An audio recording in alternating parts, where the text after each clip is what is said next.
হয়, উপনিৰ্বাচনৰ দিন ঘোষণা কৰাৰ পিছতে কিন্তু পাঁচটা সমষ্টিতে যি নিৰ্বাচনী যি বঁটা হে আচলতে আকৰ্ষণীয় হৈ পৰিছে। আৰু এই মুহূৰ্তত মই উপস্থিত আছোঁ ভবানীপুৰ সমষ্টিত। ভবানীপুৰ সমষ্টিৰ কংগ্ৰেছৰ প্ৰাৰ্থী শৈলেন্দ্ৰ দাস মোৰ সৈতে উপস্থিত আছে। তেখেতৰ ওচৰলৈ যাম, কিন্তু পোনপ্ৰথমে মই কিছু সমষ্টিটোৰ বিষয়ে মই কিছু কথা কৈ লৈছোঁ। কাৰণ এই সমষ্টিটোত যিখনে চৰকাৰ হয়, চৰকাৰৰ বিপৰীতে আচলতে MLA গৰাকী প্ৰতি বছৰে নিৰ্বাচিত হৈ আহিছে। আৰু এই মুহূৰ্তত যিহেতু UDF আৰু BJP আছে, কংগ্ৰেছৰ প্ৰাৰ্থীগৰাকীয়ে তেওঁলোকৰ বিৰুদ্ধে কেনেধৰণে আচলতে প্ৰচাৰ চলাইছে বা কি ইছ্যু লৈ আপোনালোকে প্ৰচাৰ চলাইছে, মই পোনে পোনে আপোনাৰ ওচৰত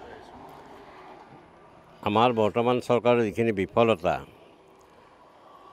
তাৰপিছত এই বয়বস্তুৰ দাম, তাৰপাছত এই যে ভূমি উচ্ছেদক লৈ যিটো মানে কৰি আছে, তেনেকুৱা বিভিন্ন সমস্যাক লৈ আমি আগবাঢ়িছোঁ। ক'ত আপোনাৰ প্ৰচাৰ ক'ত চলাই আছে?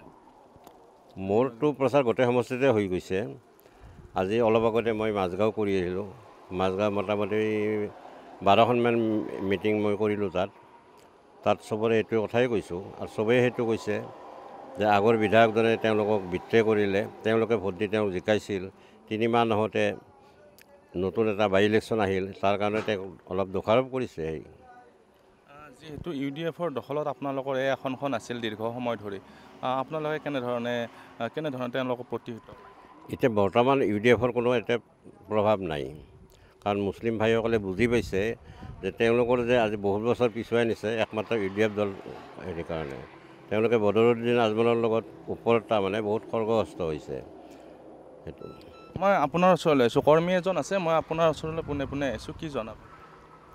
আপোনালোকৰ চেনেলৰ জৰিয়তে গোটেই অসমক এটা কথা জনাব বিচাৰিছোঁ যে ভবানীপুৰ সমষ্টিৰ যিজন BJP দলৰ প্ৰাৰ্থী হৈছে, তেওঁ আচলতে ভবানীপুৰ সমষ্টিৰ ৰাইজৰ সৰল সহজ মনোভাৱৰ ৰাইজৰ যি মূল্যৱান ভোট আদায় কৰাৰ পাছত 3 মাহ নহওঁতেই তেওঁ বিধায়ক পদ এৰাৰ পাছত আজি BJP দলত যোগদান কৰি তেওঁ যি বিধায়ক হোৱা সপোন দেখিছে, আমি ভবানীপুৰ সমষ্টিৰ ৰাইজে তেওঁক কিন্তু এই সপোন বাস্তৱত আমি আনিব নিদিওঁ। আৰু ভবানীপুৰ সমষ্টিত আমাৰ দলে দিয়া প্ৰাৰ্থী মাননীয় শৈলেন্দ্ৰ নাথ দাস ডাঙৰীয়া যিটো প্ৰতিদ্বন্দ্বী আজি তেওঁ ফণিতালৰ দলত কৰি আছে, আচলতে ভবানীপুৰ সমষ্টিৰ সৰুৰে বৃদ্ধক লাগি চবে জানে যে আচলতে ফণী তালুকদাৰ কেনেকুৱা মানুহ আৰু আমাৰ প্ৰাৰ্থী শৈলেন্দ্ৰ নাথ দাস ডাঙৰীয়া কেনেকুৱা মানুহ।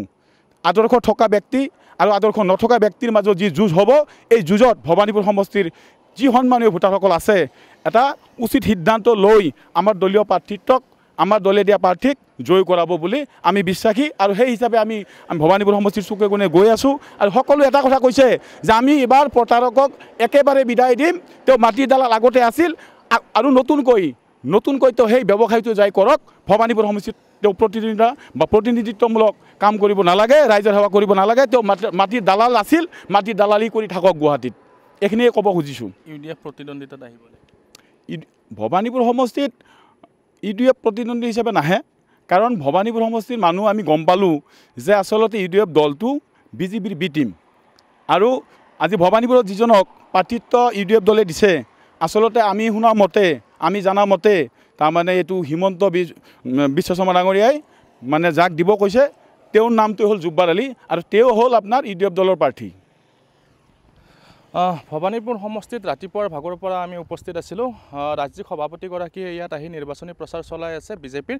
আৰু এই মুহূৰ্তত এটা কথাই ক'ব লাগিব, কংগ্ৰেছে হওক বা UDFে হওক, তেওঁলোকৰ যি প্ৰচাৰ অভিযান, সেই প্ৰচাৰ অভিযান এই মুহূৰ্তত তুংগত উঠিছে।